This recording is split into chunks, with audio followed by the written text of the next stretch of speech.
연구가 있었는데 여기서 보면은 우리나라가 1등입니다. 그 용종을 떼서 검사를 해봤을 때 나오면 내버려 두면은 암이 되는 거거든요. 일단은 보이는 족족 떼주면 이거 자체만으로도 대장암을 예방할 수 있는 한 70% 정도는 대장암을 예방할 수가 있고, 대장암으로 인한 사망률의 한 53%를 줄일 수 있다.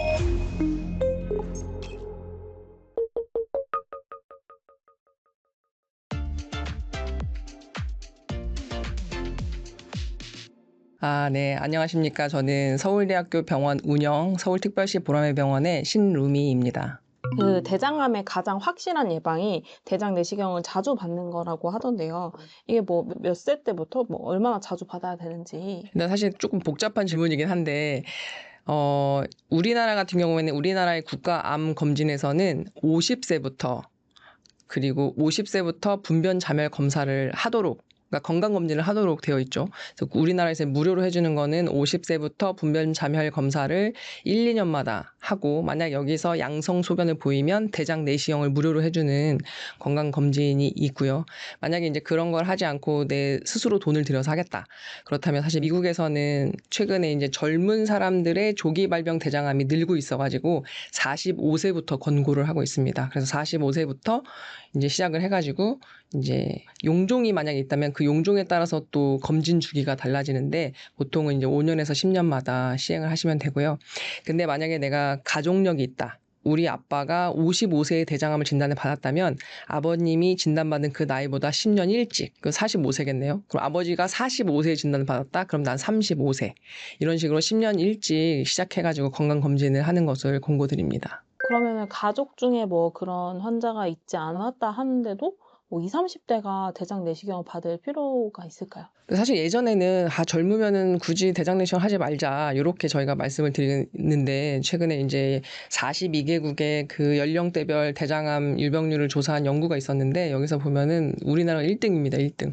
증가율도 제일 빠르고 그 20세에서 49세에 대장암의 유병률이 높아가지고 최근에 저한테 이제 어떤 분이 뭐 항문 출혈이나 이런 걸 왔다. 그렇다고 하면 나이가 젊다고 해서 내시경을 하지 말자고 하진 않을 것 같고, 나이가 젊어도 대장 내시경을 한번 해보자고 권고를 할 것 같습니다. 그래서 아까 제가 말씀드렸던 그런 증상들이 있다면 하는 것을 권고드립니다. 그럼 이제 용종이 또 발견됐거나 용종이 좀 빈번하게 계속 나오는 분이라면 대장암을 좀 계속 걱정을 할 필요가 있을까요? 그럼요. 용종이라는 건 뭐냐면 그냥 모양 자체가 볼록 튀어나와 있는 걸 다 용종이라고 하지만 그 용종을 떼서 검사를 해봤을 때 선종이 나오면 이 선종은 내버려 두면은 암이 되는 거거든요.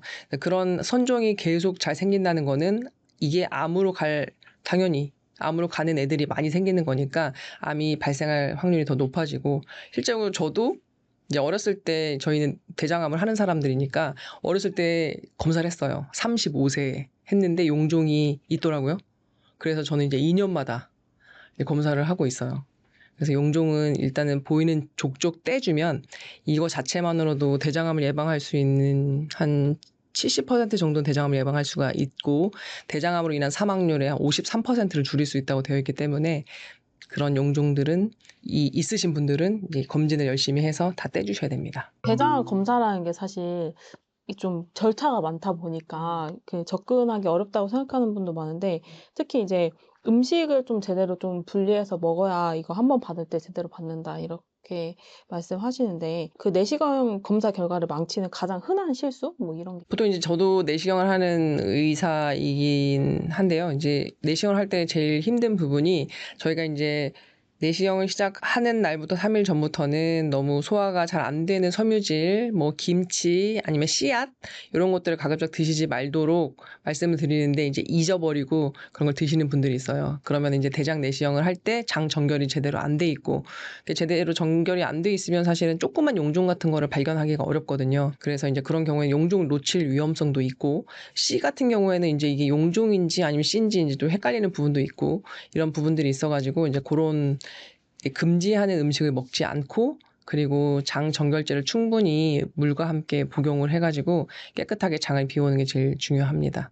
실제로 이 어떤 장이 정결 상태가 안 좋아서 이번 검사는 다시 받으셔야 될 것 같습니다. 이렇게 하시는 경우도 많아요. 그럼요. 사실은 대부분은 괜찮지만 평소에 변복이 너무 힘드신 분들이 있어요. 변비가 너무 심하신 분들이나 이런 분들은 이제 다 됐다고 해서 들어갔는데 막상 덩어리가 크게 있어가지고 얘를 건너서 가기도 어려울 뿐더러 관찰이 불가능한 경우가 있거든요. 이런 경우에 무리하게 하다가 뭐 장 천공이 있거나 이러면 더 안 좋기 때문에 그런 경우에는 이제 오늘 밤에 한 번 더 드시고 내일 다시 오십사 이렇게 설명을 드리죠.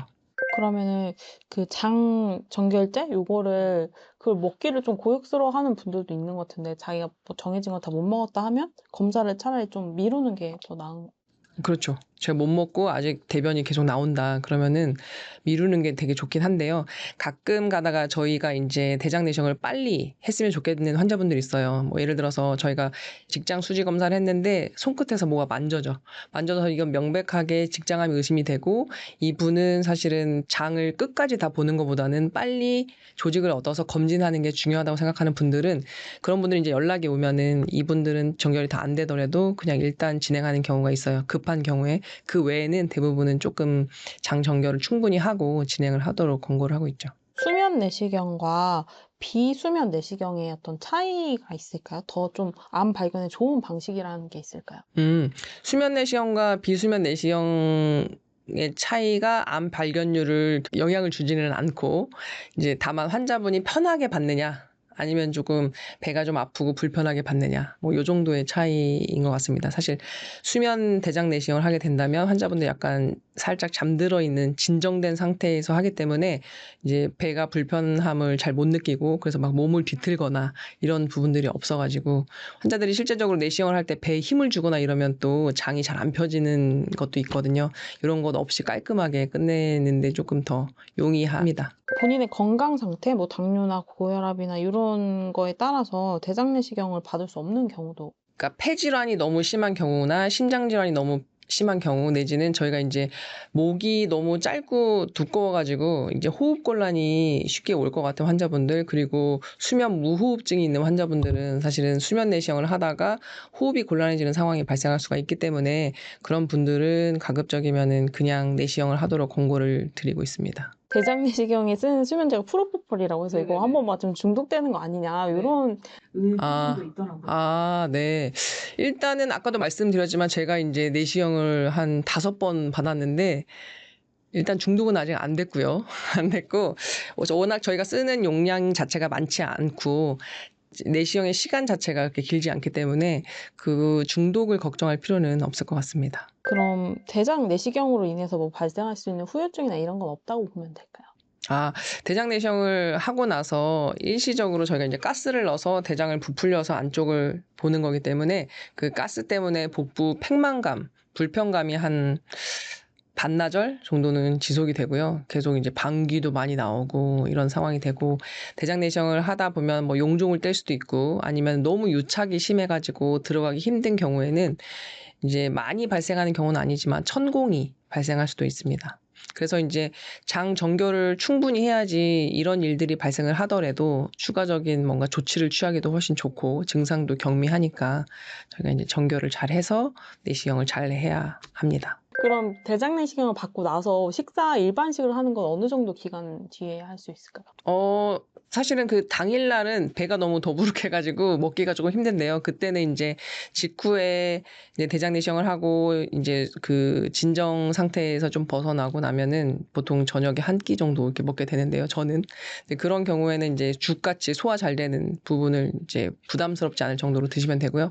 가스 다 빠지고 나면 다음 날부터는 그냥 원래 정상 식기로 돌아가시면 됩니다. 또 선생님 영상 찾아보니까 변실금에 대해서 강의해 주신 내용들을 봤는데 변실금이라는 게 아직 낯선 분들도 있을 것 같아요. 이게 네네네. 무엇이고 좀 어떤 내용인지 먼저 소개 한번 해주세요. 변실금은 나도 모르게 변이 새는 증상 내지는 가스가 새는 증상을 변실금이라고 하는데요. 사실은 이제 나이가 들면서 증가하는 질환이고 예전에는 이제 이거는 당연히 노화와 같이 생기는 자연스러운 증상이라고 생각을 했지만 최근에는 이제 이것도 병이다라고 생각을 하고 이제 치료를 할 수 있는 병으로 인식이 되고 있습니다.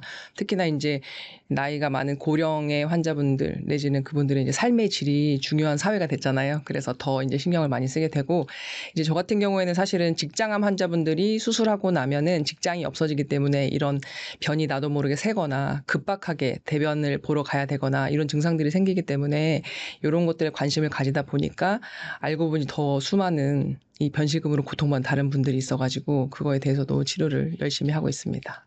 그 치료 방식이라는 게 어떤 식으로 보통 되나요? 이제 변실금에 생기는 원인은 되게 여러 가지가 있거든요. 뭐 직장의 해부학적 구조가 변하든지 아니면은 항문에 힘이 빠지든지 내지는 뭐 이전에 항문 손상 등이 있어가지고 항문이 뭐 제 기능을 못하는 경우 내지는 변의 굳기가 너무 묽은 경우 뭐 이런 경우에 사실 변실금이 생겨서 저희가 원인을 먼저 파악을 하고요. 그 원인에 따라서 적절하게 섬유질 제제를 복용을 시킨다든지 아니면 케겔 운동이나 바이오 피드백 등을 환자분들에게 훈련을 시켜가지고 조금 뭐 항문의 힘을 조금 키워서 이 증상을 좀 경감시킨다든지 하는 치료를 하고 있습니다. 기계를 삽입해서 어떤 신호를 만들어서 맞아요. 그것도 근데 보통 이제 그 천추신경에서 항문 근육을 자극을 해가지고 항문 근육이 항상 조일 수 있게 도와주는 신경이 있는데 그거를 자극을 해가지고 항문에 힘이 없으신 분들, 조절이 잘 안 되시는 분들 항상 이렇게 조이게 만드는 시술이 있는데요. 사실 우리나라에선 지금 안 되고 있습니다. 그게 이제 기구 자체가 되게 비싸고 우리나라 건강보험 체계 하에서는 이제 수지가 안 맞아서 그런지 다 철수해가지고 그게 지금 안 되고 있어요. 환자분들이 되게 원하긴 하시거든요. 근데 이제 사실은 그거는 우리나라에서 이제 수지가 안 맞은 이유 중에 하나는 워낙에 이제 환자분들이 왔을 때 그 약물 치료나 아니면 다른 바이오 피드백 치료로도 한 50% 이상이 좋아지시거든요. 그래서 그렇게 해도 안 좋아지시는 분들을 대상으로 해서 그렇게 천수신경 자극술을 시행을 하는데 그렇게 하는 분들이 사실 그렇게 많지는 않았어서 일단은 현재로서는 우리나라에서는 안 되는 상황입니다. 그럼 이게 노화라고 하셨는데 젊은 사람에게 변실금이 나타나는 경우도 있네요. 있죠. 젊은 사람들 같은 경우에 이제 뭐 어린이들 같은 경우에 약간 정신적인 부분, 뭐 변을 뭐 과도하게 참는다든지 이런 경우에도 나타날 수가 있고 또 하나는 이제 항문 성교를 많이 하시는 분들한테서는 이제 항문 손상이 있어서 변실금 증상을 호소하는 경우도 있습니다. 그런 분들은 이제 다른 분들에 비해서 한 두세 배 정도 변실금의 유병률이 높아지는 거고요. 그 외에도 이제 출산할 때, 그러니까 아기를 많이 낳거나, 뭐, 4~5명 이렇게 많이 임신을 하셨던 분이거나, 아니면 출산 당시에 아기가 머리가 너무 크거나 뚱뚱해가지고, 나올 때 이제 그쪽 산도 및 항문 근육이 이제 찢어졌다가 잘 안 붙는 경우에, 그런 경우에도 이렇게 변실금 증상을 호소하는 경우가 있어요. 이 변실금과 암의 관련성은 크게 없다고 볼 수 있을까요? 그렇죠. 변실금이 있다고 해서 암이 잘 생긴다는 것도 아니고 암이 있다고 해서 변실금이 생긴다는 건 아닌데 다만 이제 직장암 같은 경우가 만약에 항문 근처에 생겨가지고 이게 이제 그쪽을 통해서 뭔가 그쪽 근육을 누른다든지 신경을 누른다든지 그래서 조절이 안 되는 경우에 좀 샌다 이런 느낌으로 오실 수는 있지만 그 연관은 전혀 없습니다. 그 변실금과 어떻게 보면 반대되는 증상일 수 있겠는데 변비가 심한 경우에 뭐 장에 독소가 오래 머물러서 암을 유발할 수도 있다 뭐 이런 얘기도 있더라고요. 근거가 있을까요? 근거는 명확하진 않습니다. 사실은 그 변비와 대장암과의 그 연관성이 반드시 있다라고 할 수는 없지만, 근데 일반적으로 생각했을 때 우리가 이제 대변 안에는 온갖 유해 물질, 그리고 장 점막에 자극을 줄 수 있는 여러 가지 발암 물질 등이 있을 수 있잖아요. 그런 것들이 장 점막에 접촉하는 시간이 늘어나게 되는 거죠. 아무래도 변비가 있다는 거는. 그런 경우에는 이제 대장암의 발병 위험률이 좀 높아진다라고 생각할 수는 있지만, 아직까지는 증거가 없습니다. 명백한 증거가 없습니다. 그 잔변감, 후중감이 대장암 증상이라고도 하는데 요거랑 변비랑 좀 차이점이 있을까요? 변비 같은 경우에는 내가 이제 뭐 변을 보기가 되게 어렵고 되게 3, 4, 5일, 막 5일 이 정도까지도 내가 변을 보고 싶은데 잘 안 나오고 이런 게 변비라고 할 수 있거든요. 또 봤을 때 되게 딱딱한 토끼똥 같은 변을 본다든지 이런 게 변비고 후중감 내지는 잔변감은 내가 변을 봤어요. 변 자체가 그렇게 딱딱하거나 그런 게 아닌데 변을 보고 나서 계속 변이 남아있는 느낌이 드는 거를 잔변감이라고 하는데 실제적으로 보면은 저희가 이제 직장의 중첩이거나 아니면 직장류가 있다든지 이렇게 직장의 해부학적 구조가 조금 이상했을 때 이제 대변이 정말 실제적으로 다 빠지지 못하고 남아있는 상태. 그럴 때 이제 그런 느낌을 가질 수 있습니다.